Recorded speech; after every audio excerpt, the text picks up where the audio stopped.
ബിസ്മില്ലാഹിർ റഹ്മാനിർ റഹീം. വിശുദ്ധ റസൂലുള്ളാഹി സല്ലല്ലാഹു അലൈഹി വസല്ലമയുടെ സ്മരണകൾ വല്ലാതെ നിൽക്കുന്ന സമയമാണ് റബീഉൽ അവ്വൽ.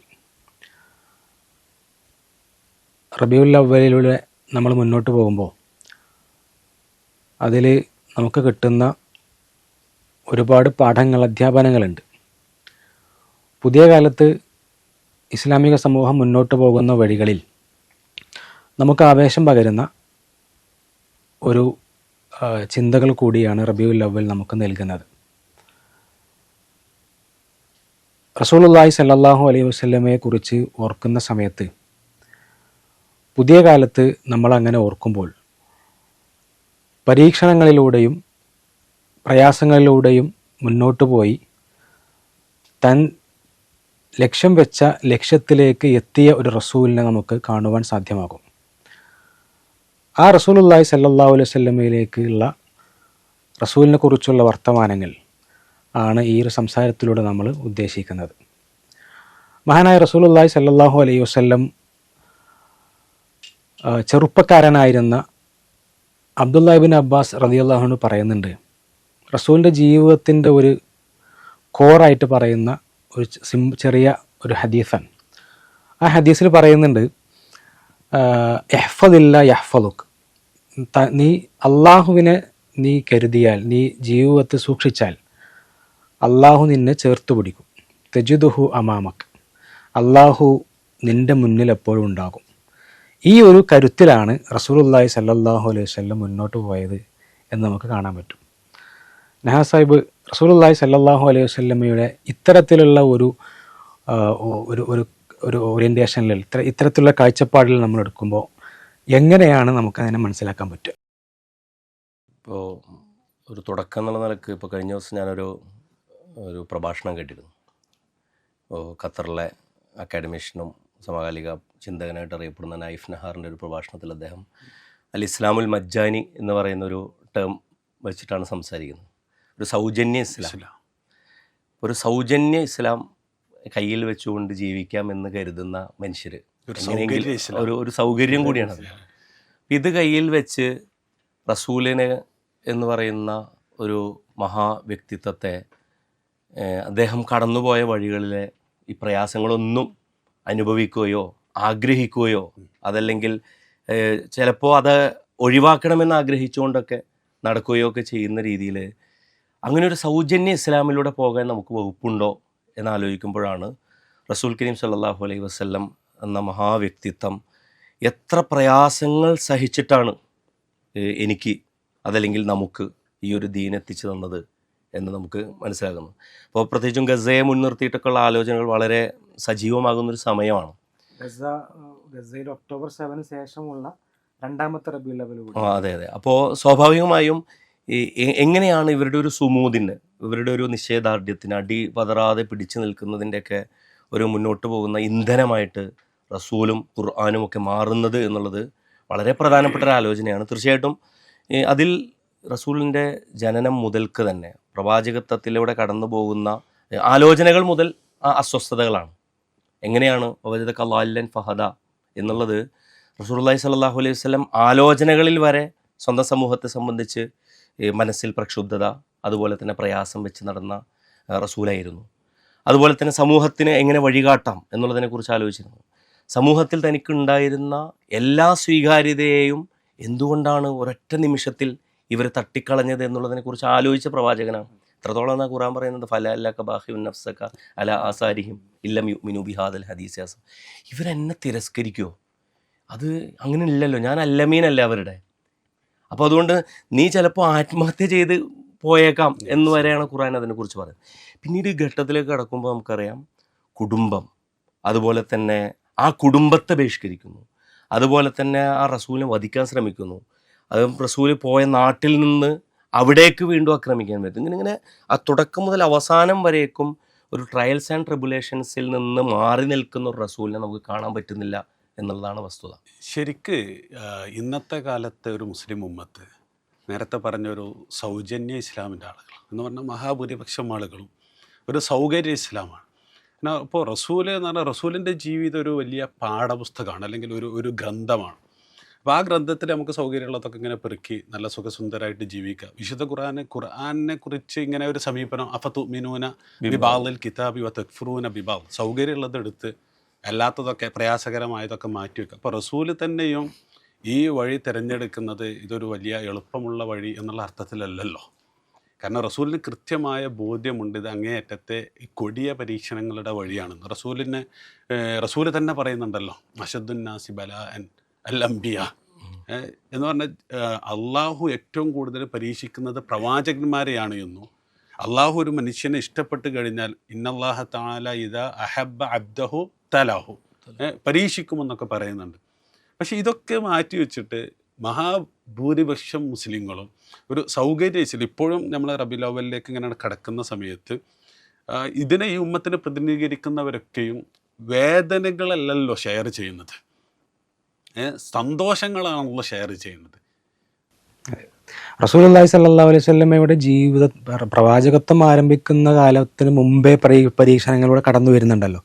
ജനിക്കുമ്പോൾ തന്നെ അനാഥനാകുന്നു, ഉപ്പല്ല, ഉമ്മ പിന്നെ ഉമ്മയുമായി ചേർന്ന് നിൽക്കുന്ന ഒരു കൊല്ലം, 5-ാമത്തെ വയസ്സിലാണ് ഹലീമ ബീവിൻ്റെ അടുത്തുനിന്ന് വരുന്നത്. 6-ാമത്തെ വർഷത്തിൽ ഉമ്മയുടെ ചൂട് കിട്ടുന്ന ആ ഒരു സംതൃപ്തി പൂർണ്ണമായിട്ടും നുകരാൻ കഴിയാത്തൊരവസ്ഥയിൽ ആ സന്ദർഭത്തിലാണ് ഉമ്മ മരണപ്പെട്ടു പോകുന്നത്. മുഹമ്മദ് വേൾഡ് ചേഞ്ചർ എന്ന പുസ്തകത്തിൽ ആ ഒരു രംഗത്തെക്കുറിച്ച് ഇങ്ങനെ എഴുതുന്നുണ്ട്. എന്നാൽ ഉമ്മയുടെ കൈ ഇങ്ങനെ തഴുകുന്ന റസൂല് മുഹമ്മദ് ആ തഴുകുമ്പോൾ ചൂട് പോയി തണുപ്പായി മാറുന്നൊരു സാഹചര്യത്തെക്കുറിച്ച്, അല്ലെങ്കിൽ ആ സമയത്ത് ആ ബാലൻ്റെ ഒരു മാനസികാവസ്ഥയെക്കുറിച്ചൊക്കെ അതിൽ പറയുന്നുണ്ട്.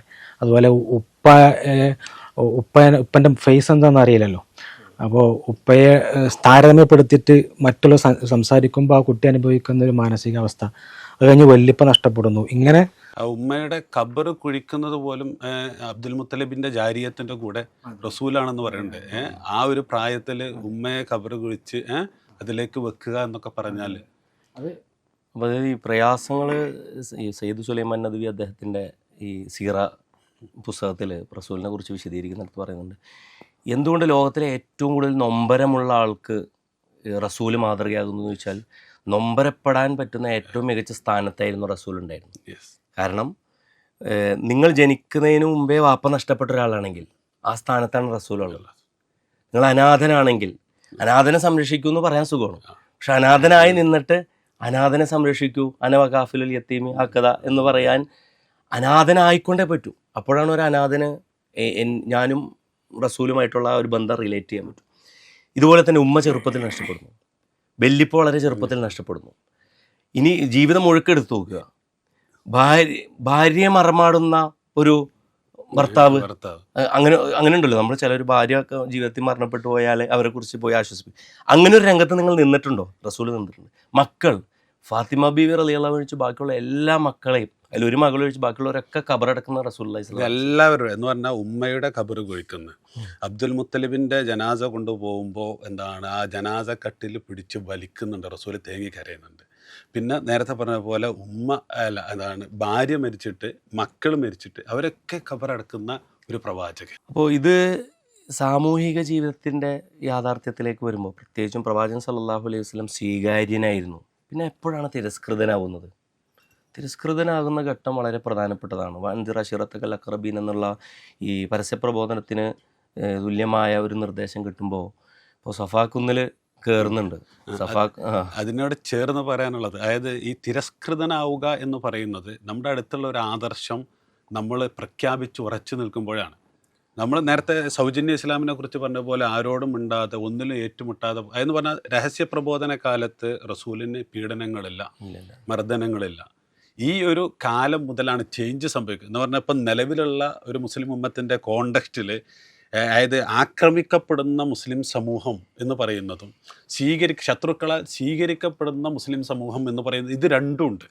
ആ രണ്ടിൻ്റെയും മാനദണ്ഡം ശരിക്കും രഹസ്യപ്രബോധനവും പരസ്യപ്രബോധനവും കൃത്യമായിട്ട് പറഞ്ഞു തരുന്നുണ്ട്. തുറന്നു പറയുക, ആദർശത്തെ തുറന്നു പറയുക, അത് തുറന്നു പറയുന്ന സമയത്താണ് ഈ പരീക്ഷണം. അപ്പോൾ ഏറ്റവും അടുത്തവരിൽ നിന്ന് തന്നെ തബ്ബല്ലക് എന്ന് പറയുന്ന ആ പരീക്ഷണത്തിൻ്റെ അല്ലെങ്കിൽ വെല്ലുവിളിയിലൂടെ അപമാനിക്കുന്നതിൻ്റെ ഒക്കെ ശബ്ദം വരുന്നത് അപ്പോഴാണ്. സഫാക്കുന്ന അന്നത്തെ സോഷ്യൽ മീഡിയ ആണ് ശരിക്കും. കാരണം എന്ത് വിഷയം ഉണ്ടെന്നുണ്ടെങ്കിൽ ആദ്യം കൊണ്ടുപോയിട്ട് പോസ്റ്റ് ചെയ്യുന്ന സ്ഥലമാണ്. ഹജ്ജും ഉംറയൊക്കെ ചെയ്യുമ്പോൾ തവാഫില് ഒരു ഭാഗം, സൈലൊരു ഭാഗം അവിടെ കയറി നിന്ന്, അതും കഅബയോട് തൊട്ടടുത്തൊരു പ്രദേശവും കൂടി ആകുമ്പോൾ ശ്രദ്ധ കിട്ടുന്ന സ്ഥലമാണ്.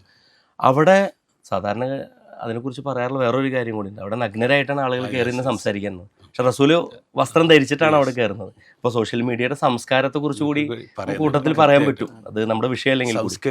അപ്പോൾ അവിടെ കയറി നിന്ന് പറയുന്ന ദിവസം മുതൽ തിരസ്കൃതനാവാണ്.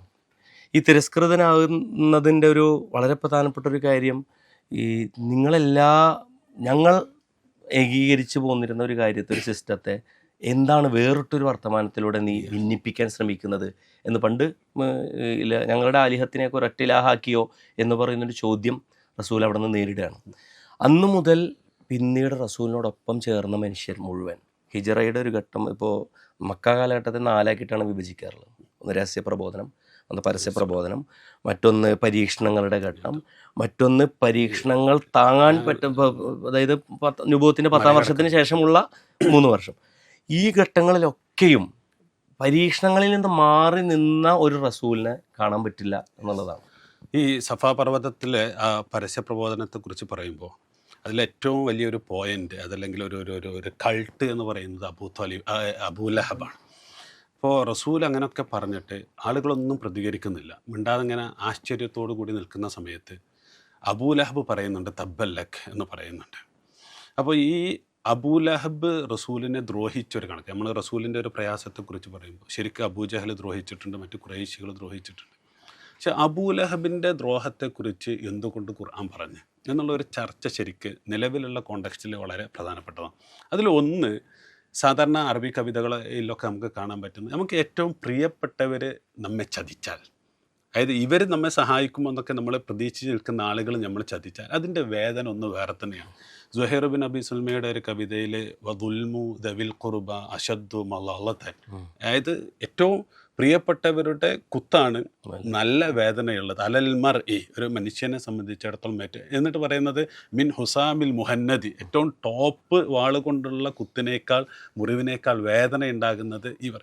ശരിക്ക് നിലവിലുള്ള ഗസയുടെ ഒരു കോണ്ടെക്സ്റ്റിൽ അവർ പ്രതീക്ഷ അർപ്പിക്കുന്ന കുറേ ആളുകളില്ലേ. അപ്പോൾ അബൂ ഉബൈദ സംസാരിക്കുന്ന വേളയിൽ അറബ് മുസ്ലിം ലോകത്ത് ഒരുപാട് ആളുകളെ കൃത്യമായിട്ട് രാഷ്ട്രങ്ങൾ അഭിസംബോധന ചെയ്യുന്നുണ്ട്. അപ്പോൾ അവരുടെ വേദന, അവർ ചതിക്കുക അതല്ലെങ്കിൽ അവരെ സഹായിക്കാതിരിക്കുക എന്നുള്ളത് അത് അതാണ് അബൂലഹബിനെ പരാമർശിക്കാനുള്ള ഒന്നാമത്തെ കാര്യം. അപ്പോൾ അബൂലഹബുമാർ ഇപ്പോഴും ഗസയുടെ കോണ്ടെക്സ്റ്റിൽ ഒരുപാട് ആളുകൾ ഓടി നടക്കുന്നുണ്ട്. രണ്ടാമത്തേത്, അബൂലഹബ് എന്തുകൊണ്ട് സ്വീകരിച്ചില്ല എന്നുള്ളതിന് ചരിത്രകാരന്മാരൊക്കെ പറയുന്നത്, ഇയാൾക്ക് യമനിൽ ഷാമിലൊക്കെ ഒരുപാട് കച്ചവട ബന്ധങ്ങളുണ്ടായിരുന്നു. അപ്പോൾ പ്രോഫറ്റിനെ അംഗീകരിച്ചു എന്ന് വന്നാൽ അത് യഥാർത്ഥത്തിൽ ആ ബന്ധങ്ങളൊക്കെയും ശിഥിലമാകും. അപ്പോൾ സ്വന്തം സ്വാർത്ഥ താല്പര്യമാണ്, അതല്ലാണ്ട് മറ്റൊന്നും ഉണ്ടായിട്ടല്ല. സ്വാർത്ഥ താല്പര്യത്തിൻ്റെ ശരിക്ക് ഇന്ന് ഗസയെ സഹായിക്കുന്നതിൽ നിന്ന് പല രാഷ്ട്രങ്ങളെയും വിലക്കുന്നത് എന്താണ്? നമ്മളെ ഈ ഉമ്മത്തിൻ്റെ ഇപ്പോൾ കഴിഞ്ഞ ദിവസം ഈ വല്ലാ ഖൻഫറിൻ്റെ പുസ്തകം വായിച്ചപ്പോൾ അതിലുള്ളത്, ഇപ്പോൾ അബ്ദുൽ മുത്തലിബ് 16 മക്കളുണ്ട്. അതിൽ 5 പേരാണ് വളരെ ഫേമസ് ആയിട്ടുള്ളത്. നബി സല്ലല്ലാഹു അലൈഹി വസല്ലമയുടെ വാപ്പ അബ്ദുള്ള, പിന്നെ ഹംസ, അതുപോലെ തന്നെ അബ്ബാസ്, അതുപോലെ അബൂ താലിബ്, അബൂലഹബ്. അപ്പോൾ ഈ അബൂലഹബ് എന്നുള്ളത് എന്തുകൊണ്ട് റസൂലിനെ ചേർത്ത് പിടിക്കേണ്ട ആളായിരുന്നു. കാരണം ഷേബ് അബൂ താലിബിൽ ഈ വിശ്വാസികളോ അവിശ്വാസികളോ അല്ലാത്ത എല്ലാവരും കൂടെ നിന്നിട്ടുണ്ട്. അപ്പോഴും കൂടെ നിൽക്കാത്ത കുടുംബത്തിലെ ആളാണ് ഏക മനുഷ്യൻ. അപ്പോൾ ഈ തബ്ബത്തിയത് അബീ ലഹബിൻ്റെ ആയത്ത് വിവർത്തനം ചെയ്ത മലയാളത്തിലെ കവിതയിൽ ഈ രാഘവൻ നായരത്തിനെ കുറിച്ച് പറയുന്നുണ്ട്. അബൂലഹബിൻ്റെ കൈകൾ നശിച്ചുപോയി, കഷ്ടം പതിച്ചുപോയി നാശത്തിൽ മാനവൻ, ആർജിച്ച ദ്രവ്യവും സമ്പൽ സമൃദ്ധിയും മർത്യന്നു താങ്ങായി നിൽക്കില്ല അന്ത്യനാൾ എന്നാണ്. അപ്പോൾ ഈ നേരത്തെ പറഞ്ഞ പോലെ എന്താണോ ഈ ലോകത്ത് അന്നെ സംരക്ഷിക്കാൻ എന്തൊക്കെയാണോ ഉണ്ട് എന്ന് കരുതുന്നത്, അതിന് പകരം റസൂലിനെയാണ് വിൽക്കുന്നത്, റസൂലിനെയാണ് ഒറ്റുകൊടുക്കുന്നത്. അതിൽ വറഖത്ത് ബിൻ നൗഫൽ പറയുന്നുണ്ടല്ലോ, ഒരു കാലം, ഒരു സമയം വരും, അന്ന് നിൻ്റെ നാട്ടിലുള്ള ജനങ്ങൾ നിന്നെ പുറത്താക്കുന്ന സമയം വരും, അന്ന് ഞാൻ ജീവനുണ്ടെങ്കിൽ ഞാൻ നിൻ്റെ കൂടെ ഉണ്ടാകും എന്ന് പറയുന്നുണ്ട്. അത് റസൂൽ ചോദിക്കുന്നുണ്ട്, എന്നെ പുറത്താക്കി എന്ന് പറഞ്ഞാൽ അവർ എന്നെ പുറത്താക്കി. കാരണം അതിൽ വേറെ ഒന്നുണ്ട്. ആ സഫാ പർവ്വതത്തിൻ്റെ മുകളിൽ നിന്ന് റസൂൽ ചോദിക്കുന്ന ഒരു ചോദ്യം ഉണ്ടല്ലോ, ഞാൻ ഇങ്ങനെ പറഞ്ഞാൽ, അതായത് ഈ മലയുടെ അപ്പുറത്ത് നിന്ന് ആരെങ്കിലും ആക്രമിച്ചാൽ നിങ്ങൾ വരുന്നുണ്ടെന്ന് പറഞ്ഞാൽ നിങ്ങൾ വിശ്വസിക്കോ എന്ന് ചോദിക്കുമ്പോൾ അവർ പറയുന്നൊരു വർത്തമാനം മാ ജറബിന അലൈക്ക കതിബ എന്ന് പറയുന്ന സാധനം എന്ന് പറഞ്ഞാൽ അത്രത്തോളം ജനങ്ങൾ സ്വീകരിച്ചൊരു വ്യക്തിത്വമായിരുന്നു റസൂൽ. നിന്നിൽ കളവ് ഞങ്ങൾ ഒരിക്കലും പരിചയിച്ചിട്ടേ ഇല്ല എന്നുള്ളതാണ്. എന്നിട്ട് നേരെ ആ ഒരു പ്രസ്താവനയോടുകൂടി നേരെ ഉൾട്ടയായി റസൂൽ തന്നെ പ്രഖ്യാപിക്കുന്നതോടുകൂടി. അപ്പം ഇത് പ്രത്യേകിച്ചും ഈ ഗസയുടെ പശ്ചാത്തലത്തിൽ നമുക്ക് ആലോചിക്കാൻ വകുപ്പുള്ളൊരു സംഗതി എന്താണെന്ന് വെച്ചാൽ ഈ അബൂ താലിബുമാർ, ഇപ്പോൾ അബ്ദുൽ മുത്തലിബിൻ്റെ വേറൊരു മകനാണ് ഇപ്പോൾ അബൂ താലിബ്, അതുപോലെ തന്നെ അബൂ താലിബ്, അബൂ ലഹബ്, അബൂ ജഹൽ, അബൂ ബക്കർ, പല ടൈപ്പ് മനുഷ്യന്മാർ ഒരു മണ്ണിൽ നിന്ന് എങ്ങനെയാണ് റസൂലിനെ ഏറ്റെടുക്കുന്നത്. അപ്പം അബൂബക്കറിന് നേരിട്ട് കുടുംബ ബന്ധമുള്ള അബൂബക്കറല്ല, എന്നാലോ കുടുംബബന്ധം തന്നെ ഉണ്ടായിട്ടും വിശ്വാസം കൂടെ ഇല്ലാതിരുന്നിട്ടും റസൂലിനെ ചേർത്ത് പിടിക്കുന്ന അബൂ താലിബുണ്ട്. എന്തുകൊണ്ടും കൂടെ നിന്ന് സ്വീകരിക്കേണ്ട ഒരാൾ തള്ളിപ്പറയുന്ന അനുഭവമുണ്ട്. അപ്പോൾ ഇവിടെ നിന്നാണ് പ്രത്യേകിച്ചും ഈ അൻസാറുകൾ മുഹാജിറുകൾ എന്ന് പറയുന്ന ഒരു ഘട്ടത്തിലേക്ക് റസൂൽ പോകുമ്പോൾ പോലും നമ്മൾ കാണുന്നത് ഈ നിലവിൽ അൻസാരികൾ എവിടെയാണ്? നിലവിൽ മുഹാജിർ, ഇപ്പോൾ ഉയ്ഗൂർ, അതുപോലെ തന്നെ റോഹിംഗ്യൻസ്, അതല്ലെങ്കിൽ ഗസ മുഹാജിറുകളാണ്. ഗസ അത് എല്ലാം സുമൂദോടുകൂടി അസാബിക്കൂന ലവ്വലൂൻ എന്ന് പറയുന്ന സ്ഥാനത്ത് നിൽക്കണം. പക്ഷെ മൻ അൻസാരി ഇലല്ലാഹ്, അപ്പോൾ അൻസാരികൾ എവിടെയാണ്? മുസ്ലിം ഉമ്മത്തിൽ എല്ലാ കാലത്തും മുഹാജിറും ഉണ്ടാവും, അൻസാറും ഉണ്ടാവും. അൻസാറുകൾ ആണ് മുഹാജിറുകളെ കാത്തു നിൽക്കുന്നത്. അതാണ് ഈ ഒന്നാം അക്കബ ഉടമ്പടിയും രണ്ടാം അക്കബ ഉടമ്പടിയും, അതുപോലെ തന്നെ അവിടേക്ക് ഔസും ഹസ്റജും ഒക്കെ ഇങ്ങനെ കാത്തു നിൽക്കുന്നൊരു ഘട്ടമാണ്. ഇങ്ങനെ കാത്തു നിൽക്കാൻ ഔസും ഹസ്റജും ഇല്ലാതെ അൻസാരികൾ, ഞങ്ങൾ അൻസാരികളാണെന്നുള്ള മൈൻഡ് പോലും ഇല്ലാതെ നിൽക്കുന്ന മുഹാജിറുകളുടെ അവസ്ഥയാണ് നിലവിൽ ഗസയിൽ. ശരിക്ക് നേരത്തെ വർഖത്ത് ബിൻ നൗഫൽ പറഞ്ഞ വർത്താനം എന്ന് പറഞ്ഞാൽ ഈ ദർശനവും ഈ വിശ്വാസവുമായി ആര് വന്നോ അവരൊക്കെ നാട് കടത്തപ്പെട്ടിട്ടുണ്ട് എന്ന് പറഞ്ഞാൽ ഹിജ്റ അല്ലെങ്കിൽ മുഹാജിർ എന്ന് പറയുന്നത് ഇതിലെ ഒരു എന്താ പറയുക കൃത്യമായി രൂപപ്പെടുന്നൊരു സംഗതിയാണ്. ഇപ്പോൾ പ്രവാചകന്മാരൊക്കെയും യൂസഫ് നബി അലൈഹി സ്വലാത്തു വസ്സലാം ഹിജ്റ ചെയ്തിട്ടുണ്ട്, മൂസാ നബി അലൈഹി സ്വലാത്തു വസ്സലാം ഹിജ്റ ചെയ്തിട്ടുണ്ട്, മുഹമ്മദ് മുസ്തഫ സല്ലല്ലാഹു അലൈഹി വസല്ലം, ഇബ്രാഹിം നബി അലൈഹി സ്വലാത്തു വസ്സലാം. പക്ഷേ ഇവരൊക്കെ സ്വീകരിക്കാൻ അല്ലെങ്കിൽ ഏതെങ്കിലും ഒരു അർത്ഥത്തിൽ ഒരു അൻസാറുകൾ അപ്പുറത്തുണ്ടായിരുന്നു എന്നുള്ളതാണ്. പക്ഷേ നിലനിൽക്കുന്ന കാലത്ത് നമ്മൾ അഭിമുഖീകരിക്കുന്ന അല്ലെങ്കിൽ ഗസയിലൊക്കെ ജനങ്ങൾ അഭിമുഖീകരിക്കുന്ന ഏറ്റവും വലിയ പ്രതിസന്ധി അവിടെ ഹിജ്റ മാത്രമേ നടക്കുന്നുള്ളൂ. അതല്ലെങ്കിൽ എന്താ പറയുക അവർ ഉപരോധിക്കപ്പെടുന്നു. പക്ഷേ അവരെ സഹായിക്കാൻ ഒരർത്ഥത്തിലും അൻസാറുകളില്ലാത്ത കാലം എന്നുള്ളതാണ്. അതിൽ പിന്നെ നമ്മൾ ഈ റസൂലുള്ളാഹി സ്വല്ലല്ലാഹു അലൈഹി വസല്ലമയുടെ മക്കയിലെ ജീവിതം എടുത്ത് പരിശോധിക്കുമ്പോൾ പിന്നെ അതിൽ മർദ്ദനങ്ങൾ, പീഡനങ്ങൾ എന്ന് പറയുന്നൊരു ഭാഗത്ത് പിന്നെ നമ്മുടെ മനസ്സിനെ അല്ലെങ്കിൽ നമ്മളെ ചരിത്രത്തിലുടനീളമുള്ള എല്ലാവരും കാണുന്ന ഒരു കാഴ്ചയാണ് ഉമയ്യത്ത് ബിൻ ഖലഫ് അടിക്കുന്ന ബിലാൽ റളിയല്ലാഹു അൻഹു. അവിടെ അദ്ദേഹം കാണിച്ച ഒരു സുമൂദ്, ഒരു അദ്ദേഹം ഉറച്ചൊരു മനോസ്ഥയത്തിൽ മുന്നോട്ട് പോകുന്നുണ്ടല്ലോ.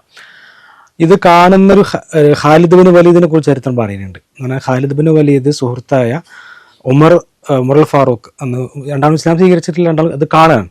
ആ കാണുന്ന സമയത്ത് അദ്ദേഹം പറഞ്ഞ കാര്യം മക്കയിലെ ഏറ്റവും ദുർബലൻ അത് ബിലാലായിരുന്നു, അതേസമയം ഇപ്പോൾ മക്കയിലെ ഏറ്റവും ശക്തൻ അത് ബിലാലാണ് എന്ന് പറയുന്ന ഒരു സംഗതിയുണ്ട്. എന്ന് പറഞ്ഞാൽ പുതിയ കാലത്ത് പരീക്ഷണങ്ങൾക്ക് വിധേയമാകുമ്പോൾ ഇത് കണ്ടുകൊണ്ടിരിക്കുന്നൊരു ലോകമുണ്ട്.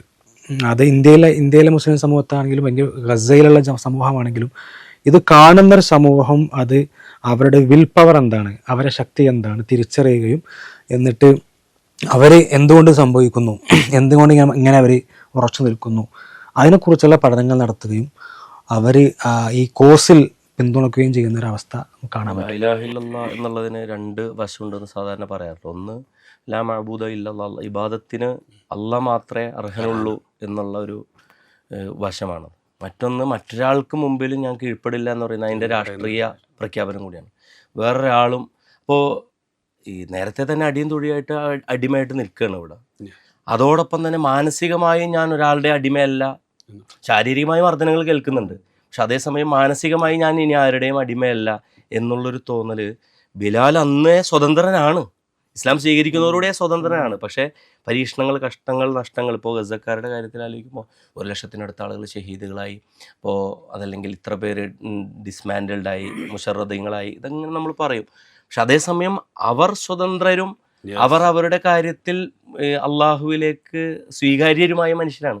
ബാക്കിയുള്ളവരുടെ കാര്യത്തിൽ മൻ അൻസാരി ഇലല്ലാഹ് എന്നുള്ളത് ഇപ്പോഴും വലിയ ചോദ്യമായിട്ട് തന്നെയാണ് നിൽക്കുന്നത്. ഇപ്പോൾ റസൂല് എവിടെന്നെങ്കിലും സഹായം കിട്ടുമെന്ന് കരുതിയിട്ട് പല ആൾ, ഇപ്പോൾ അബൂബൈദ ടെലിവിഷനിൽ വന്ന് അതല്ലെങ്കിൽ ആ വീഡിയോ ബൈറ്റിൽ വന്ന് സംസാരിക്കുമ്പോൾ ലോകത്തുള്ള എല്ലാ മനുഷ്യരോടും പറയുന്നുണ്ട്, നിങ്ങളുടെ എന്താണ് ഫലസ്തീനിലെ ഓരോ കുട്ടിയുടെ രക്തം നിങ്ങളുടെ പിരടിയിലുണ്ടെന്ന് പറയുന്നുണ്ട്. അപ്പോൾ ഇതിൽ നിന്ന് ആർക്കും ഒഴിവാകാൻ പറ്റൂല. 57ഓളം മുസ്ലിം രാഷ്ട്രങ്ങളിൽ ഒരു പ്രാഥമികമായിട്ടെങ്കിലും ഒരു 4-5 രാജ്യങ്ങൾക്ക് അതിൽ നേരിട്ട് ഉത്തരവാദിത്തങ്ങളുണ്ട്. അവർക്ക് ചെയ്യാമായിരുന്ന പല കാര്യങ്ങളുണ്ട്. റസൂൽ ആദ്യം മക്കയിലെ പീഡനങ്ങൾ ഇതാകുമ്പോൾ ഒരു കൂട്ടരെ ഹബശയിലേക്ക് കൊടുന്നു. പിന്നീട് മദീനയിലേക്കല്ല, ആദ്യം യസ്രീബിലേക്കല്ല പോകാൻ ഉദ്ദേശിക്കുന്നത്. ഉമ്മാൻ്റെ നാട് തായിഫാണ്. തായിഫിലെ സ്വീകാര്യനാവുമെന്ന് കരുതുന്നുണ്ട്. പക്ഷെ തായിഫിൽ പോകുമ്പോൾ അവിടെ നിന്ന് എറിഞ്ഞോടിക്കപ്പെടുകയാണ്. അതായത് റഫ അതിർത്തി അടച്ചിട്ടേക്കാണെന്ന് പറയുന്നത് തൊട്ടടുത്തുള്ള പ്രദേശം. അപ്പോൾ അതിനപ്പുറമുള്ളൊരു സ്ഥലത്തേക്ക് പിന്നെ അള്ളാഹുവിൻ്റെ അപാരമായ സഹായവും റസൂലിൻ്റെ തന്നെ ഒരു ദീർഘകാല പദ്ധതിയുമാണ് പിന്നീട് യസ്രിബിലേക്കുള്ള ഹിജ്റയിലേക്ക്. പറയുന്ന പരീക്ഷണങ്ങൾക്കിടയിൽ റസൂല് സല്ലല്ലാഹു അലൈഹി വസല്ലം പിന്നെ അടങ്ങിയിരിക്കുകയോ അല്ലെങ്കിൽ അതിൽ സ്റ്റക്കായി പോകുന്നില്ല.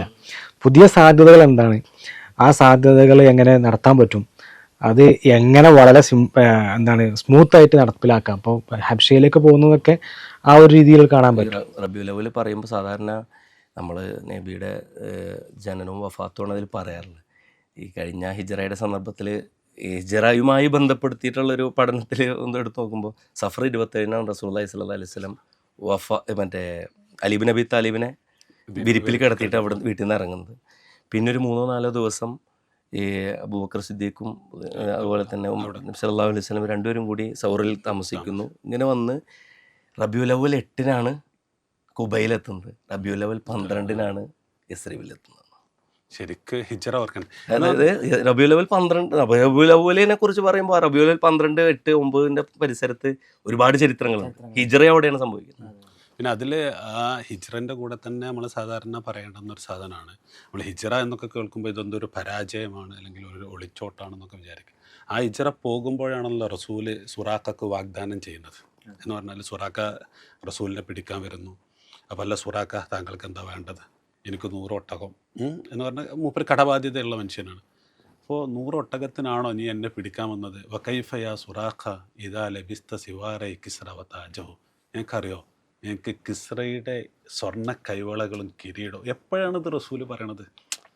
ഇത് ഹിജ്റ, ഒരു നാട്ടിൽ പ്രബോധനം നിർവഹിച്ച് നിൽക്കാൻ കഴിയാതെ മറ്റൊരു നാട്ടിലേക്ക് ഹിജ്റ പോകുമ്പോൾ റസൂല് സ്വപ്നം കാണുന്നത് കിസ്റയെ ഇസ്ലാം കീഴടക്കുന്നതാണ്. അപ്പോൾ ഈ പറയുന്ന കൊടിയ പ്രതിസന്ധിയിലും ഇതിന് അങ്ങനെ ഒരു വശം ഉണ്ടല്ലോ. നമ്മൾ സാധാരണ ഞാൻ എപ്പോഴും ഇങ്ങനെ ആലോചിക്കുന്നൊരു സാധനം, ഇവരൊക്കെ എന്തിനത്ര കഷ്ടപ്പെടുന്നത്? ഗസയിലുള്ള ആളുകളൊക്കെ അവർ സ്വർഗത്തിന് വേണ്ടിയിട്ടാണ് കഷ്ടപ്പെടുന്നത്. എന്ന് പറഞ്ഞാൽ സ്വർഗത്തെക്കുറിച്ച വിശുദ്ധ ഖുർആനിൻ്റെ ഒരു വായന എന്ന് പറയുന്നത്, അല്ലെങ്കിൽ അവതരണം എന്ന് പറയുന്നത്, ഹം ഹസിബ്തും അൻ തദ്ഖുലുൽ ജന്നത വലമ്മാ യഅതികും മസലുൽ ലദീന ഖലൂ മിൻ ഖബ്ൽ എന്ന് പറഞ്ഞാൽ പീഡനങ്ങളുടെ അങ്ങേയറ്റം അനുഭവിച്ചാൽ സ്വർഗത്തിലെ ഏറ്റവും ഉന്നതമായ സ്ഥാനത്തെക്കുറിച്ച് പറയുന്നത് വേണം. അപ്പോൾ സ്വർഗം കിട്ടണമെങ്കിൽ അല്ലെങ്കിൽ സ്വർഗത്തിൽ പ്രവേശിക്കണമെങ്കിൽ ഉള്ളതൊക്കെയും കൊടുക്കണം എന്നുള്ളതാണ്. അതുപോലെ തന്നെ ഒരു ഇസ്ലാമിൻ്റെ ഒരു കൺസെപ്റ്റ്, നമ്മൾ ഭൂമിയിൽ സ്വർഗമുണ്ടാക്കാൻ പണിയെടുക്കുന്ന ആളുകളാണ്. അപ്പോൾ ദുന്യാവിൽ സ്വർഗമുണ്ടാവണമെങ്കിലും, അതായത് ഇപ്പോൾ അപ്പുറത്തുള്ള ആളുകളൊക്കെ ഈ നരകം തീർക്കുന്ന ആളുകളാണ്. എന്ന് പറഞ്ഞാൽ ഇബ്രാഹിമിൻ്റെ അപ്പുറത്ത് എന്തായിരുന്നു? നമ്രൂദ് നരകം തീർത്ത ആളാണ്. അതല്ലെങ്കിൽ മൂസാ നബിയുടെ അപ്പുറത്ത് ഫിർഔൻ നരകം തീർത്ത ആളാണ്. അപ്പോൾ ഇവിടെ ഇപ്പോൾ എന്താണ് ഇസ്രായേൽ നരകം തീർത്തു, അല്ലെങ്കിൽ അപ്പുറത്ത് കൂടെയുള്ള ആളുകളൊക്കെ നരകം തീർക്കുന്നത്. അപ്പോൾ അവിടെ നമ്മൾ സ്വർഗമുണ്ടാക്കണമെങ്കിലും നേരത്തെ പറഞ്ഞതുപോലെ അങ്ങേയറ്റത്തെ പീഡനങ്ങൾ നമ്മൾ അനുഭവിച്ചേ പറ്റൂ എന്നുള്ളതാണ്. കാരണം അതുകൊണ്ടാണല്ലോ നമ്മൾ വിശ്വാസിയെ കുറിക്കാൻ വിശുദ്ധ ഖുർആനിൽ ഒന്ന് മുഅ്മിൻ, ഒന്ന് മുസ്ലിം, സമാധാനം, നിർഭയത്വം, ഇത് രണ്ടും ഇസ്ലാമിൻ്റെ ഒരു ഉണ്ടാക്കുന്ന ആൾ കൂടിയാണ്. അതെ, സമാധാനവും നിർഭയത്വവും പകർന്നു കൊടുക്കുന്നവനാണ് മുഅ്മിനും മുസ്ലിമും. അതിൻ്റെ വിശദീകരണം റസൂല് ഹദീസുകളിൽ അൽ മുസ്ലിമു മൻ സലിമ അൽ മുസ്ലിമൂന എന്നൊക്കെ പറഞ്ഞിട്ടും, അതുപോലെ അൽ മുഅ്മിനു എന്നൊക്കെ മൻ അമിന ജാറഹു ബവാഇഖഹു എന്നൊക്കെ പറയുന്ന സാധനവും. അപ്പോൾ ശരിക്ക് ഇസ്ലാമിൻ്റെ ഒരു സാമൂഹിക ക്രമം എന്ന് പറയുന്നത് ഭൂമിയിലെ സ്വർഗം. അപ്പോൾ പരലോകത്തിലെ സ്വർഗം എന്ന് പറയുന്നത് ഭൂമിയിൽ സ്വർഗം ഉണ്ടാക്കാൻ പണിയെടുക്കുന്നവർക്കാണ്. അപ്പോൾ അത് രണ്ടും മാച്ചാവുന്ന പോയിൻ്റ് രണ്ടും കഷ്ടപ്പാടാണെന്നുള്ളതാണ്. അപ്പോൾ അതുകൊണ്ട് പക്ഷേ എന്തില്ല, നിരാശപ്പെടേണ്ടതില്ല. നേരത്തെ റസൂൽ കിസ്രയുടെ സ്വർണ്ണ കൈവള പറഞ്ഞ പോലെ ഒരുപാട് ഹദീസുകൾ ലോകത്ത് ഇസ്ലാം വിജയിക്കുന്ന അല്ലെങ്കിൽ ഒരു ഇസ്ലാമിൻ്റെ സാമൂഹിക ക്രമത്തെക്കുറിച്ച് ആയത്തുകൾ ഹദീസുകളും പറയുന്നുണ്ടല്ലോ. ഇപ്പം ഹിജറയെ കുറിച്ച് പറയുമ്പോഴേ ഹിജറയുടെ ഒരു ചിന്തകൾ, അതിൻ്റെ ആസൂത്രണങ്ങൾ, അതിൻ്റെ പ്ലാനിങ്, അത് റസൂൽ സല്ലല്ലാഹു അലൈഹി വസല്ലം ആരംഭിക്കുന്ന ഒരു വർഷത്തിലൊന്നുമല്ലല്ലോ. അത് 2 അഖബ ഉടമ്പടികൾ, അതിൻ്റെ മുമ്പ് പിന്നെ മദീനക്കാരെ കാണുന്നുണ്ട്, പിന്നെ 1-ാം അഖബ ഉടമ്പടി, 2-ാം അഖബ ഉടമ്പടി, അതിനിടയിൽ പിന്നെ മുസ്അബ് ബിൻ ഉമൈറിനെ പറഞ്ഞയക്കുന്നുണ്ട്. അദ്ദേഹം വളരെ കൃത്യമായിട്ടും സ്ട്രാറ്റജിക്കലായിട്ടുള്ള വർക്ക് ചെയ്യുന്നുണ്ട്, ചെറുപ്പക്കാരനാണ്. അപ്പോൾ ഈ ഹിജറ നമുക്ക് നൽകുന്ന, അല്ലെങ്കിൽ ഹിജറ ചെയ്യേണ്ട ഒരു പരീക്ഷണ ഘട്ടത്തിൽ ആ പിന്നെ അതിൻ്റെ അപ്പുറം എന്താണ്, ബിയോണ്ട് ദാറ്റ് എന്ന് പറയുന്ന സാധനം ഉണ്ടല്ലോ, അതിലേക്ക് അപ്പുറത്ത് എന്തിലേക്ക് എത്തണം എന്നുള്ളൊരു പ്ലാനിങ് 4 വർഷം മുമ്പ് തന്നെ റസൂൽ. ഇപ്പോൾ ഇസ്രാ മിറാജിൻ്റെ ഘട്ടത്തെക്കുറിച്ചുള്ള അല്ലാമ മുഹമ്മദ് ഇക്ബാലിൻ്റെ ഒരു കവിതയുണ്ട്. അതിൽ പറയുന്നത് ഇസ്രായിൻ്റെയും മിറാജിൻ്റെയും ലോകത്ത് അവിടെ പോയി കണ്ടത് സ്വർഗീയ അനുഭൂതികളും അതുപോലെ തന്നെ പാരത്രിക വിശേഷങ്ങളുമാണ്. പക്ഷെ അവിടെ റസൂലിന് വേറെ ഓപ്ഷൻ ഇല്ലായിരുന്നു, അത് വേറെ കാര്യം. പക്ഷെ അതേസമയം അത് അനുഭവിച്ച റസൂൽ വീണ്ടും തിരിച്ചു വന്ന് അതിനുശേഷമൊക്കെയാണ് ഹിജറയുടെ ഈ ഘട്ടം എന്ന് പറയും, പരീക്ഷണങ്ങളിലൂടെ നടക്കാനാണ് തീരുമാനിക്കുന്നത്. അപ്പോൾ ഇസ്രായിൻ്റെ തനിബോധ്യത്തിൽ നിന്നാണ്, മേറാജിൻ്റെ തനിബോധ്യത്തിൽ നിന്നാണ് എന്ത് ചെയ്യുന്നത്, പിന്നീടുള്ള കനത്ത കനൽ വഴികളിലൂടെ നടക്കാമെന്ന് തീരുമാനിക്കുന്നത്. അപ്പം അങ്ങനെ നടക്കുന്ന ആളുകൾക്ക്, പ്രത്യേകിച്ചും ഇപ്പോൾ നേരത്തെ നമ്മൾ സൂചിപ്പിച്ചാൽ ഈ ഘട്ടങ്ങൾ എന്ന് പറയുന്നുള്ളൂ. ഇപ്പോൾ ഇന്ത്യൻ മുസ്ലിങ്ങളെ സംബന്ധിച്ചിടത്തോളം ഇപ്പോൾ NRC, അതുപോലെ തന്നെ CA, മറ്റേ പൗരത്വ നിഷേധം, ലോകത്ത് പലയിടങ്ങളിലും തദ്ദേശീയ ന്യൂനപക്ഷങ്ങൾ എന്നുള്ള നിലക്കൊക്കെ ഉള്ള ഒരുപാട് വെല്ലുവിളികൾ മുസ്ലിങ്ങൾ നേരിടുന്നു. അതല്ലെങ്കിൽ ഈ കുടിയേറ്റ ന്യൂനപക്ഷങ്ങൾ എന്നുള്ള നിലക്കുള്ള പ്രയാസങ്ങൾ, ഇപ്പോൾ യൂറോപ്യൻ രാജ്യങ്ങളിലടക്കം ഇപ്പോൾ അത് ഇസ്ലാമോഫോബിയയുടെ വലിയ സംഗതികൾ വരുന്നുണ്ടെന്ന് പറയും. അപ്പോൾ ഇത് വേറൊരു രീതിയിൽ പറയുന്നത്, നിങ്ങളെവിടെയും വഖാലല്ലദീന കഫറൂ ലിറസൂലിഹിം ലനുഖ്രിജന്നകും മിൻ അർളിന, നിങ്ങളെ പുറത്താക്കുമെന്ന് തന്നെയാണ് പണ്ടേ റസൂലുമാരോട് പറഞ്ഞിട്ടുള്ളത്. അതുപോലെ തഊദുന്ന ഫീ മില്ലത്തിന, അല്ലെങ്കിൽ ഞങ്ങൾ പറയണ പോലെ നിൽക്കണം. അപ്പോൾ ഗസക്കാർക്ക് ഓപ്ഷൻ ഉണ്ട്. ഗസക്കാരോട് പറയുന്നത് നിങ്ങൾ അവിടെ തന്നെ നിന്നോളി, നിങ്ങൾ എന്താണ് മറ്റേ പാർട്ടികൾ സ്വീകരിച്ച വെസ്റ്റ് ബാങ്കിന് മറ്റോടത്ത് എന്താണ് ജലസേചന വകുപ്പ് മാത്രം കയ്യിൽ വെച്ചുകൊണ്ട് വേണമെന്നുണ്ടെങ്കിൽ അവിടെ നിൽക്കാം. സെക്യൂരിറ്റിയും മറ്റ് ഇന്റർനാഷണൽ അഫയേഴ്സും ഇസ്രായേലിന് കൊടുത്തുകൊണ്ട് വേണമെങ്കിൽ അവിടെ നിൽക്കാം, അല്ലെങ്കിൽ പോരാളികളെ ഒറ്റ കൊടുക്കാം. ഇതിനവർ സമ്മതിക്കാത്തത് കൊണ്ട് മാത്രമാണ്. അപ്പോൾ ഇന്ത്യയെ സംബന്ധിച്ചിടത്തോളം, നമ്മൾ ഇന്ത്യൻ മുസ്ലിം നേതാക്കളെ സംബന്ധിച്ചിടത്തോളം, മുസ്ലിം സംഘടനാ രൂപങ്ങളെ സംബന്ധിച്ചിടത്തോളം ഇത് നമ്മളുടെ ഒരു ഭാഗമാണ്. അല്ലാതെ നിങ്ങൾ എന്തോ വന്നൊരു പ്രതിസന്ധിയല്ല, ഇത് ഈ ആദർശത്തിൻ്റെ തന്നെ ഭാഗമാണ്.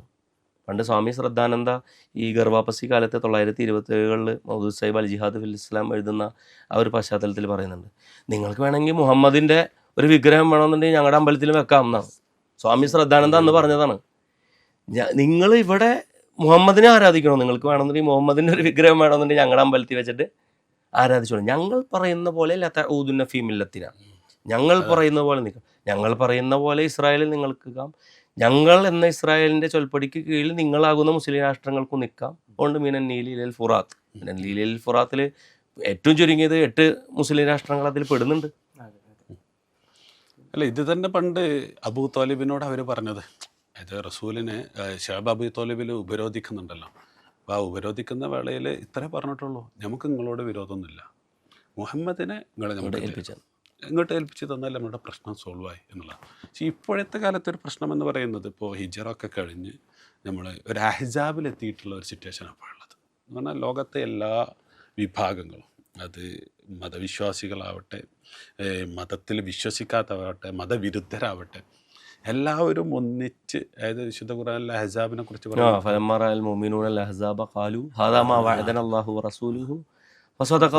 റസൂലും പറഞ്ഞത്, അള്ളാഹ് പറഞ്ഞത് ഇതാണ്, എല്ലാ സഖ്യകക്ഷികളും നിങ്ങൾക്കെതിരെ ഉണ്ടാവും. അപ്പോൾ സദഖല്ലാഹു റസൂലും, അള്ളാഹ് റസൂലും പറഞ്ഞത് സത്യസന്ധമാണ്.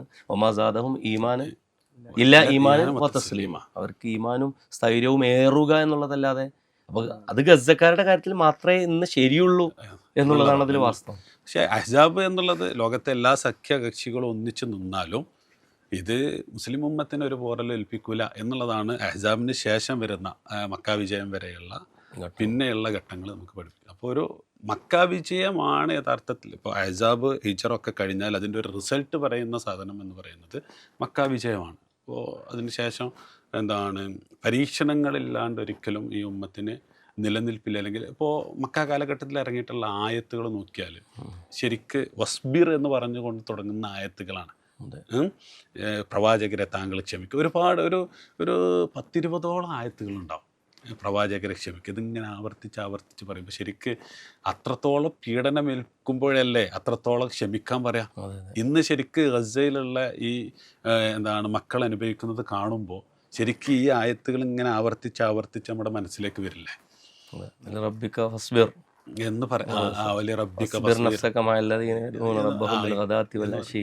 എല്ലാ ആയത്തുകളും സബർ, പിന്നെ ചിലപ്പോ തസ്ബീഹ്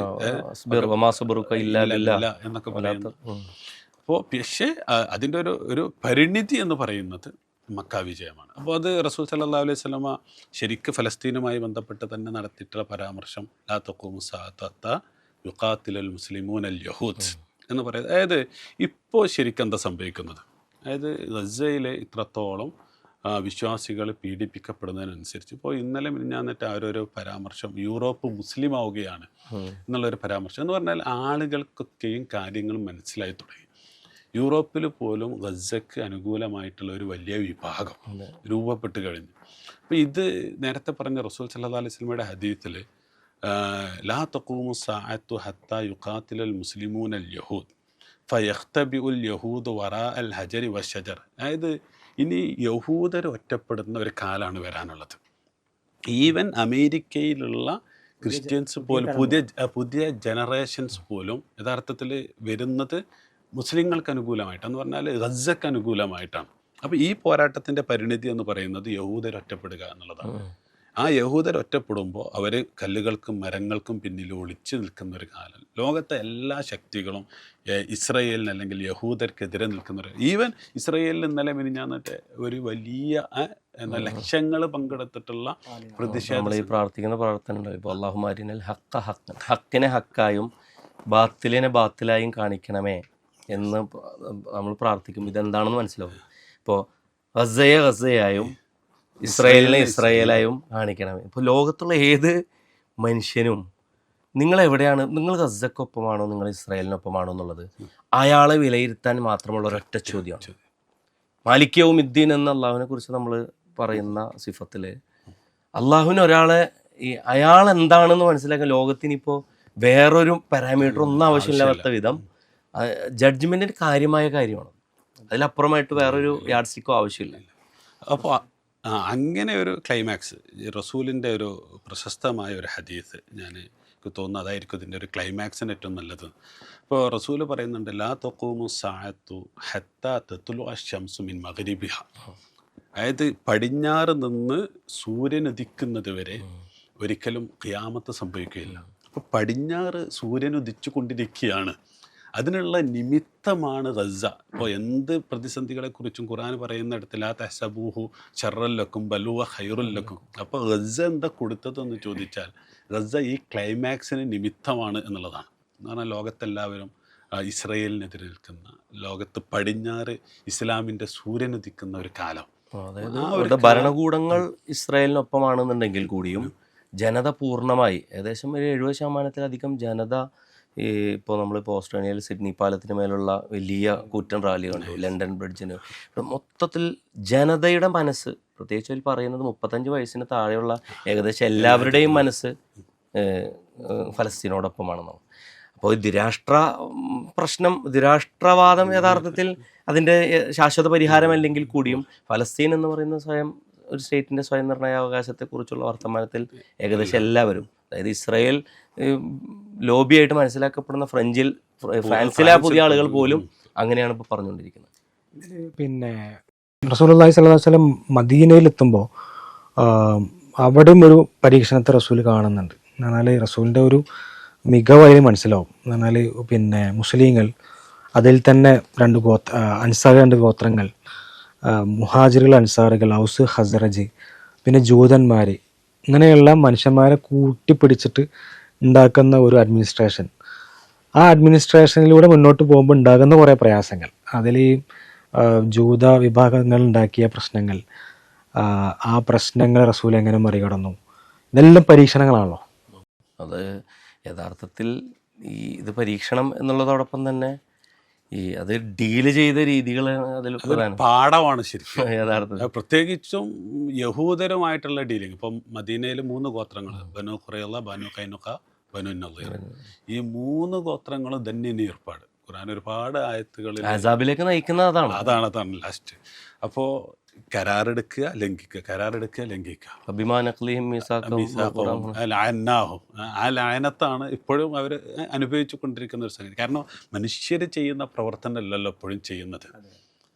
അവരെ ഇപ്പോൾ മറ്റ് പലതുമാക്കി മാറ്റി എന്നൊക്കെയുള്ള പരാമർശങ്ങൾ ഖുർആനിലുണ്ട്.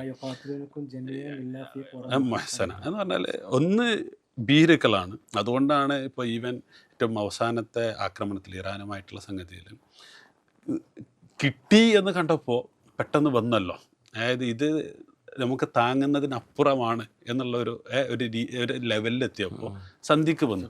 അപ്പോൾ ഇനി അടുത്തത് ആയുധ ശേഖരണമാണ്, അത് കഴിഞ്ഞാൽ കരാർ ലംഘനമാണ്. വളരെ കൃത്യമാണ് എന്ന് പറഞ്ഞാൽ ഇവരുടെ ഒരു ചരിത്രവും ഇവരുടെ ഒരു വർത്തമാനവും ഒന്നാണ്. അതുകൊണ്ടാണ് ഒരു പക്ഷേ ഖുർആൻ ഏറ്റവും കൂടുതൽ പറഞ്ഞ ചരിത്രം ആയതാണ് മൂസാ നബിൻ്റെ ബനു ഇസ്രായേലിൻ്റെ അല്ലേ. എന്തിനാ അത്രമാത്രം പറഞ്ഞത്? പിന്നെ പറഞ്ഞാൽ റസൂൽ സല്ലല്ലാഹു അലൈഹി വസല്ലമയുടെയാണ്, അതും മദീനയിലെ ഈ ചരിത്രമാണ്. ഇത് ശരിക്കും ചരിത്രത്തിൽ ഇങ്ങനെ ലോകത്തിങ്ങനെ ആവർത്തിച്ചു കൊണ്ടിരിക്കുന്ന വർത്തമാനങ്ങളാണ് എന്ന് പറഞ്ഞാൽ. അല്ലെങ്കിലും ഈ സമകാലിക ഒരു സാഹചര്യത്തിൽ അന്ന് മദീനയിലെ യഹൂദികൾ തങ്ങളെ സംരക്ഷിക്കുന്ന അന്നത്തെ മുനാഫിക്കുകൾ വിചാരിച്ചു നമ്മളൊന്ന് കൂടിക്കൊടുത്താൽ ഇതിനെ തീർക്കാന്നു. ഇതിൻ്റെ ആവർത്തനമാണ് ഇന്നത്തെ മുനാഫിക്കുകൾ കരുതുന്നത്. ഈ the only democratic country in the middle east എന്നാണ് ഇസ്രായേലിനെ കുറിച്ച് പറയുക. അത് സ്വയം നിലക്ക് തന്നെ ഇവർക്ക് അയബാണ്. ഇവർ ആകെ കൂടിയുള്ള ജനാധിപത്യ രാജ്യമാണ് ഇസ്രായേൽ എന്ന് അവർ പറയുന്നതിനെ ഇവരും പൊക്കി പിടിച്ച് നടക്കാറുണ്ട്. അപ്പോൾ ഇവരിപ്പോൾ ഇസ്രായേൽ അവിടെ വന്നതിന് പിന്നിലുള്ള ലോകത്തിലെ ഒരു ക്രൈസ്തവ സൈനിസത്തിൻ്റെയും അതല്ലെങ്കിൽ ജൂത സൈനിസത്തിൻ്റെയും ഒരു പിന്നാമ്പുറം എല്ലാവർക്കും അറിയാം. പക്ഷെ ഇതിനെന്തിനാണ് മുസ്ലിം രാജ്യങ്ങൾ ഇന്ന് സെലിബ്രേറ്റ് ചെയ്യുന്നത് എന്നുള്ളത് വലിയൊരു ചോദ്യമാണ്. പദിയാൻ അൽ ഇബ്രാഹിമി അടക്കമുള്ള പുതിയ മതനിർമ്മിതിയിലേക്ക് നമുക്ക് ഒരു ഇബ്രാഹിമി മതം എന്ന് പറയുന്ന കോൺസെപ്റ്റ് യഥാർത്ഥത്തിൽ കൊണ്ടുവരുന്നത് മുസ്ലിം ലോകത്തെ പണ്ഡിതന്മാരെ വിലക്ക് വാങ്ങിയിട്ടാണ്.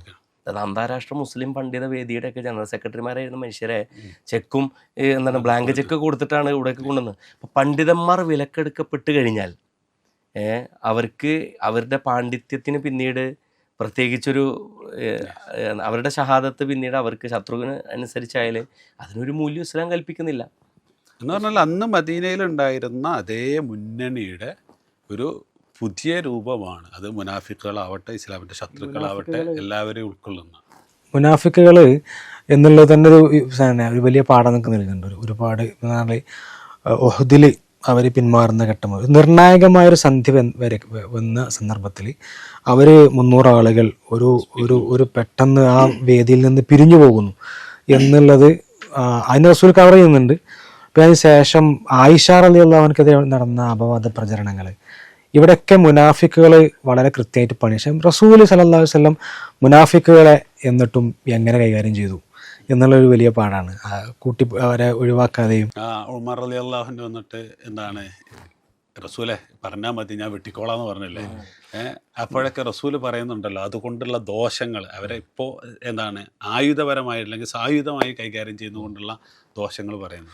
അബൂ ഉബൈദ ഇടയ്ക്ക് വന്ന് നടത്തുന്ന പ്രഭാഷണം കേൾക്കുമ്പോൾ എനിക്കത് തോന്നുന്നത്. കാരണം അതിൽ നേരിട്ട് മുസ്ലിം രാഷ്ട്രങ്ങൾ അപ്പോഴും കുറ്റപ്പെടുത്തൂല, നിങ്ങൾ ചെയ്യുന്നത് ശരിയല്ല എന്നൊക്കെ ഉള്ളൊരു ടോണ് കൊടുക്കുമ്പോഴും നിങ്ങൾ ഒരു സഹായവും വേണ്ടെന്ന് പറയുന്നില്ല, നിങ്ങളാൽ പറ്റുന്നതൊക്കെ നിങ്ങൾ ചെയ്യും എന്ന് തന്നെയാണ് അപ്പോഴും പറയുന്നത്. അതൊരു ഇസ്ലാമിക സംസ്കാരത്തിൻ്റെ കൂടി ഒരു വലിയൊരു അടയാളമാണത് നമുക്ക് തോന്നുന്നു. എന്നാൽ മുനാഫിക്കുകളാണെന്ന് ബോധ്യമുണ്ടായിട്ടും അവരെ അങ്ങ് തുറന്ന് അടിച്ചെതിർക്കാതെ അതിൽ ഒരു റസൂൽ ചെയ്തൊരു സ്ട്രാറ്റജി എന്ന് പറഞ്ഞാൽ ഗസയിലെ പോരാളികൾക്ക് കൃത്യമായിട്ട് അറിയാം അവരെ കൊല്ലാൻ അല്ലെങ്കിൽ അവർക്ക് മേലെറിയാൻ ആരാണ് ബോംബ് അയച്ചു കൊടുക്കുന്നത്, എവിടെ നിന്നാണ് ആയുധങ്ങൾ വരുന്നത്, അത് അവർക്കും അറിയാം, ലോകത്തിനും അറിയാം, ലോകത്തിനും കൃത്യമായിട്ട്. എന്നിട്ട് പോലും പരമാവധി അവരെ ചേർത്ത് പിടിക്കാനുള്ള ഒരു മുനാഫിക്കുകൾ ബേസിക്കലി ഖുറാനിൽ തന്നെ ഒരു പൊളിറ്റിക്കൽ സംവർഗം കൂടിയാണ്.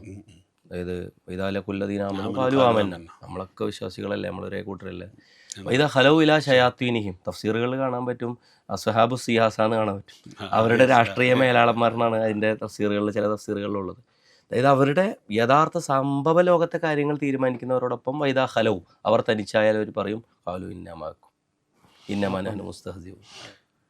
അപ്പോൾ നമ്മൾ ഈ പരീക്ഷണങ്ങൾ, അതായത് അപ്പോൾ പരീക്ഷണങ്ങൾ എന്ന് പറയുന്നത് ഈ ഉമ്മത്തിനെ സംബന്ധിച്ചിടത്തോളം ഒരു പുതിയൊരു സാധനമല്ല. എന്ന് മാത്രമല്ല, ഈ ഉമ്മത്തിൻ്റെ ചരിത്രവും ഉമ്മത്തിൻ്റെ ശത്രുക്കളുടെ ചരിത്രവും ശരിക്കും വർത്തമാനമാണ് എന്ന് പറഞ്ഞാൽ ഇങ്ങനെ ആവർത്തിച്ചു കൊണ്ടിരിക്കുന്ന ഒരു സാധനം. അതുകൊണ്ടാണ് ഖുർആൻ ഇങ്ങനെ അത് പ്രത്യേകിച്ച് വിവിധ രൂപത്തിലും കോലത്തിലും ഇങ്ങനെ പറയുന്നത്. പക്ഷെ അപ്പോഴും അള്ളാഹ് നൽകുന്ന ഒരു പ്രത്യാശ എന്ന് പറഞ്ഞാൽ ഒരു പ്രതീക്ഷ, ഇത് പരാജയപ്പെടുന്നത് പടച്ചവൻ്റെ ദർശനമാണല്ലോ, ആദർശമാണല്ലോ. അപ്പോൾ അത് പരാജയപ്പെടുകയില്ല എന്നുള്ള വചനങ്ങൾ, അല്ലെങ്കിൽ അതിൻ്റെ ചരിത്രങ്ങൾ. ചരിത്രം എന്ന് പറഞ്ഞാൽ ബദറും ഉഹദും മാത്രം ആവർത്തിച്ചാൽ പോരല്ലോ, അല്ലെങ്കിൽ അഹ്സാബ് വരെ ആവർത്തിച്ചാൽ പോരല്ലോ. ആവർത്തിക്കുമ്പോൾ മക്ക വിജയവും ആവർത്തിക്കണമല്ലോ. മക്ക വിജയത്തിലും ഒരു പക്ഷേ ആളുകൾക്ക് അസ്വസ്ഥനാണ്. അപ്പോഴാണ് ഹുനൈൻ വരുന്നത്. ഹുനൈൻ എന്ന് പറഞ്ഞാൽ ഇതിൽ തന്നെയുള്ള ചുറ്റുപാടത്തുള്ള ആളുകൾക്ക് താല്പര്യമില്ലാത്ത വിഷയം, തൗഫിന് തൊട്ടപ്പുറത്തുള്ള ആളുകൾക്ക് താല്പര്യമില്ല. അപ്പോൾ പുറത്തുള്ളവരടങ്ങിയിരിക്കുമോ? അതാണ് ഫസ്റ്റ് മൂത്തയിൽ നടക്കുന്ന യുദ്ധം. പിന്നെ അത് കഴിഞ്ഞിട്ട് തബൂക്കിൽ തബൂക്ക് യുദ്ധമൊക്കെ. ആരും നിങ്ങളെക്കുറിച്ച് വലന്തറല്ല എനിക്കൽ യഹൂദ് വലന്നസ, ഒരിക്കലും ആദർശ സമൂഹം എന്ന നിലക്ക് എല്ലാവരും ഓക്കെ ഇനി നിങ്ങൾ ജീവിച്ചോളി എന്ന് പറഞ്ഞ് വിടില്ല എന്നുള്ളതിന് ഏറ്റവും മികച്ച സൂചനയാണ് ശരിക്കും ഖുർആനിലും റസൂലിൻ്റെ ജീവിതത്തിലൊക്കെ ഇങ്ങനെ കയറിറങ്ങി പോകുന്ന സംഭവം. അതുകൊണ്ട് ഫിത്തന ഉണ്ടാകും. അലാ സത്തക്കൂന് ഫിത്തന. മസ്ജിദ് നബവിയിൽ സാഹിബുകളൊക്കെ ഇങ്ങനെ ഒരുമിച്ചിരിക്കുകയാണ്. റസൂലുള്ളാഹി സ്വല്ലല്ലാഹു അലൈഹി വസല്ലം പറഞ്ഞു അലാ സത്തക്കൂന് ഫിത്തന ഉണ്ടാവും. അപ്പോൾ അവർ ചോദിച്ചു അല്ല മഖ്റജു മിൻഹാ യാ റസൂലല്ലാഹ്, എങ്ങനെ പുറത്തെടുക്കും ഫിത്തന വന്നാൽ? അപ്പോൾ പറഞ്ഞു കിതാബുള്ള, അള്ളാഹിൻ്റെ കിതാബ് മാത്രമേ ഉള്ളൂ. നമ്മളിങ്ങനെ ഖുർആനുണ്ട്, ഖുർആൻ പഠിക്കണം ഇതെന്നുള്ളതിനേക്കാൾ നിങ്ങൾക്ക് അവലംബം അതാണ്. ഫീഹി ഖബറു മാ ഖബ്ലക്കും വനബഉ മാ ബഅദക്കും വഹുക്മു മാ ബൈനക്കും വഹുവ ദിക്റുൽ ഹക്കീം വഹുവ സിറാത്തുൽ മുസ്തഖീം വഹുവ ഹബ്ലുല്ലാഹിൽ മതീൻ. നിങ്ങൾക്ക് പൊട്ടിപ്പോകില്ലാന്ന് ഉറപ്പില്ലാതെ പൊട്ടിപ്പോകില്ലാന്ന് നിങ്ങൾക്ക് ഉറപ്പോടുകൂടി നിങ്ങൾക്ക് കയറി പിടിക്കാൻ പറ്റുന്ന ഒരേ ഒരു കയറ് അതേ ഉള്ളൂ.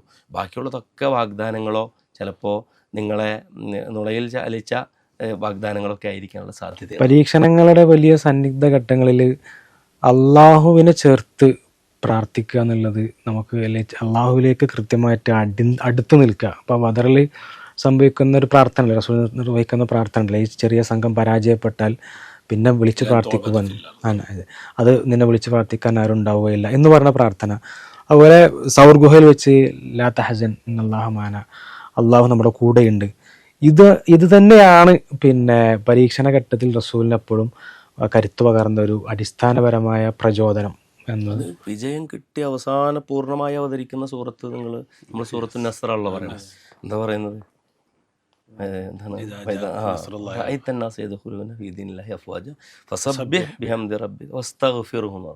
ഇസ്തിഗ്ഫാർ നടത്താൻ.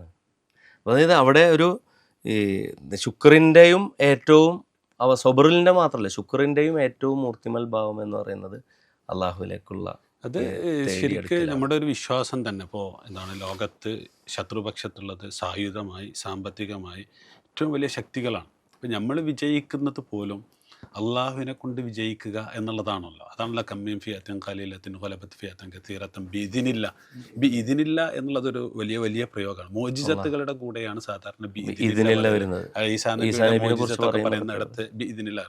അപ്പോൾ ഇത് ശരിക്ക് അള്ളാഹുവിൻ്റെ ശക്തി അല്ലെങ്കിൽ സഹായം കൊണ്ട് വിജയിക്കുക. അതുകൊണ്ടാണ് ഇവരൊക്കെ യുദ്ധത്തിനിറങ്ങും. വക്കയ്യിൻ നബിയ്യിൻ ഖാതല മഅഹു റിബ്ബിയ്യൂന കസീർ ഫമാ വഹനു ലിമാ അസാബഹും ഫീ സബീലില്ലാഹി വമാ ളൗഫു വമസ്തകാനു എന്നൊക്കെ പറഞ്ഞിട്ട് അവർ ശത്രുക്കളെ മുന്നിൽ കാണുന്ന സമയത്ത് അള്ളാഹിനോട് പ്രാർത്ഥിക്കുക, റബ്ബന എന്താണ് നമ്മളുടെ പാപങ്ങൾ പുറത്തു തരാൻ, വൈസ്റാഫന ഫി അംരിന വസബ്ബിത് അഖ്ദാമന. അപ്പോൾ ഇത് അള്ളയാണ് കാലുറപ്പിച്ച് നിർത്തുന്നത്, അള്ളയാണ് വൻസുർന അലൽ ഖൗമിൽ കാഫിരിൻ, അള്ളയാണ് വിജയിപ്പിക്കുന്നത് എന്നുള്ളതിലേക്ക് കൂടി കണക്റ്റഡ് ആണത്. അത് നമുക്കൊരിക്കലും ബദർ യുദ്ധം ഞങ്ങൾ കണ്ടിട്ടില്ല, ഉഹദ് യുദ്ധം ഞങ്ങൾ കണ്ടിട്ടില്ല, അതുകൊണ്ട് നബിയുടെ കാലത്ത് ജീവിക്കാൻ പറ്റിയിട്ടില്ല, മക്കത്ത് പൂത്തൊരു ഈത്തമരത്തിൻ്റെ ഒരിലയായെങ്കിൽ എന്നൊക്കെ കരുതി ഇങ്ങനെ കാൽപ്പനികമായി ആ പാട്ട് മാത്രം പറഞ്ഞു നടക്കേണ്ട ആവശ്യം ശരിക്കും നമുക്കില്ല.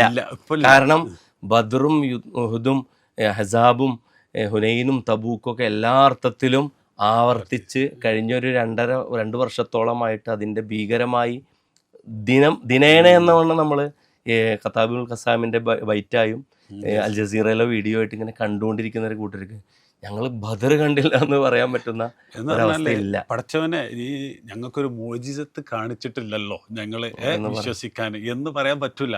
ഖുർആനിന്റെ ശേഷം ഒരു മോജിസത്ത് എന്നുള്ള നിലക്ക് ശരിക്കും ഗസ നമ്മുടെ മുന്നിലില്ലേ. ഇതിനൊക്കെ വലിയ മോജിസത്ത് ഇനി എന്താ? അപ്പോൾ പിന്നെ അതിൽ നമുക്ക് അവസാനിപ്പിച്ചിട്ട് പറയാൻ കാണാൻ പറ്റുന്നൊരു ഇക്ബാലിൻ്റെ 2 വരിയുണ്ട്. അത് ജഹാമെ അഹ്ലെ ഈമാൻ സൂറത്തെ ഖുർഷിദ് ജീത്തെ ഹെ ഇധർ ഢൂബെ ഉദർ നിക്കലെ ഉദർ ഢൂബെ ഇധർ നിക്കലെ. ഭൂമുഖത്ത് ഈമാനുള്ളവർ സൂര്യനെ പോലെ ജീവിക്കുന്നവരാണ്. സൂര്യന് ഇവിടെ അസ്തമിക്കുമ്പോൾ അവിടെ ഉദിക്കുന്നു, അവിടെ അസ്തമിക്കുമ്പോൾ ഇവിടെ ഉദിക്കുന്നു. സൂര്യൻ പ്രകാശിച്ചു കൊണ്ടിരിക്കുന്നു. ആ സൂര്യനെ അവർ ഊതിക്കെടുത്താൻ ആ സൂര്യനെ അവർ ഊതിക്കെടുത്താൻ വേണ്ടി ശ്രമിക്കുന്നുണ്ട്. പക്ഷേ അത് വയബല്ല, അള്ളാഹു അത് സമ്മതിക്കാത്ത കാര്യമാണ്. ഇല്ലാ യുത്തിമ്മനൂറഹു വലുക്കരിഹൽ കാഫിറൂൻ. ഇക്ബാലിനെ കുറിച്ച് പറഞ്ഞുകൊണ്ട് തന്നെ നബി സല്ലല്ലാഹു അലൈഹി വസല്ലം അനുഭവിച്ച പ്രയാസങ്ങൾ, ഇതൊക്കെ പ്രയാസങ്ങൾ സഹിച്ചിട്ടാണല്ലോ ഞങ്ങൾക്ക് ഈ ദീനെ എത്തിച്ചെന്നത്. എന്നിട്ട് ഞങ്ങൾ അതിനോട് കാണിച്ച അവഗണന എത്രത്തോളം ഉണ്ടെന്ന് ധ്വനിപ്പിക്കുന്ന മറ്റൊരു വരി കൂടി പറഞ്ഞിട്ട് അവസാനിപ്പിക്കാം. അപ്പോൾ ഇക്ബാൽ അള്ളാഹുവിനോട് സംസാരിക്കണം. തൂഗനി, പഠിച്ചോനെ നീ തൂഗനി, നീ എത്ര ഉന്നതൻ. അസ്ഹർദു ആലം, 2 ലോകത്തിൻ്റെയും ഉടയവൻ. മം ഫക്കീർ, ഞാൻ ഫക്കീർ. അതുകൊണ്ട് റോസ് മെഹ്ഷർ ഉസ്രഹായ മൻ പസീർ, നാളെ പരലോകത്ത് മെഹ്ഷറിൻ്റെ ദിവസം എന്നെ ഒന്ന് വിചാരണ കൂടാതെ ഒന്ന് ഒഴിവാക്കി തന്നൂടെ. ഞാൻ ഈ പാവം എന്നെ നീ വിചാരണ ചെയ്തിട്ട് എന്ത് കിട്ടാനാണ്? പക്ഷേ നീ വിചാരണ ചെയ്യുന്ന ഖുർആനെന്ന് പറഞ്ഞുകൊണ്ട് തന്നെ എന്നെ വിചാരണ ചെയ്യുമെന്ന് എനിക്കറിയാം. പക്ഷെ അപ്പോഴും എനിക്കൊരു അപേക്ഷയുണ്ട്. ഗർ തുമി ബീനി ഹിസാബം നാഗുസീർ, അത്ര അനിവാര്യമാണ് എന്നെ വിചാരണ ചെയ്യില്ലെങ്കിൽ അസ്നിഗാഹെ മുസ്തഫ പിൻഹ ബഗീർ, ആ മുഹമ്മദ് നബിയുടെ മുമ്പിൽ ഇത് മാറ്റി നിർത്തി എന്നെ വിചാരണ ചെയ്യണം. അതായത് മുഹമ്മദ് നബി, എടാ ചങ്ങായി നീ ഇങ്ങനെയാണ് പരീക്ഷ എഴുതേണ്ടതെന്ന് ഒരു അധ്യാപകൻ ഇത്ര ട്യൂഷൻ എടുത്ത് തന്നിട്ടും ഞാനത് കേട്ടില്ലല്ലോ, എന്നിട്ടും ഞാൻ പരീക്ഷ തോറ്റല്ലോ. അതായത് ഇത് സിലബസ് കവർ ചെയ്തെന്ന് നമ്മളെ 24 മണിക്കൂറും പിന്നാലെ നടന്നൊരു അധ്യാപകൻ, അതുപോലെ തന്നെ ഒരു വാപ്പ പിന്നാലെ നടന്ന് പറഞ്ഞു എന്നിട്ടും ഞാൻ പരാജയപ്പെട്ടല്ലോ എന്ന് പറയുമ്പോൾ എനിക്കൊരാളില്ലായിട്ടല്ല, റസൂൽ എൻ്റെ മുമ്പിൽ മാതൃകയായിട്ടുണ്ടായിരുന്നു. അതുകൊണ്ട് അസ്നിഗാഹെ മുസ്തഫ പിൻഹ ബഗീർ, ആ റസൂലിൻ്റെ മുമ്പിൽ നിന്ന് മാറ്റി നിർത്തി എന്നെ വിചാരണ ചെയ്യണമെന്ന് എത്ര കാൽപ്പനികമായിട്ടാണ്. ശരിക്കും ഉമ്മത്തിന് നല്ല ആപ്റ്റായിട്ടുള്ള ഒരു സാധനം എന്ന് പറഞ്ഞാൽ ഇത്രയും കൃത്യമായി റസൂല് പഠിപ്പിച്ചു തന്നിട്ട് സ്ട്രാറ്റജി, പ്രബോധനം, ഹിജ്റ, മക്ക വിജയം വരെ കൃത്യമായിട്ട് കാണിച്ചു തന്നിട്ട് അവസാനം ഫത്ത്ഹ് ഇദാ നസ്റുള്ള ഫത്ത്ഹ് വരെ വന്നിട്ട് നമ്മൾ കോലത്തിൽ നടക്കുക എന്ന് പറയുമ്പോൾ ശരിക്ക് വളരെ ആപ്റ്റാണത്. വാഖിർ ദഅവാന അൽഹംദുലില്ലാഹി റബ്ബിൽ ആലമീൻ.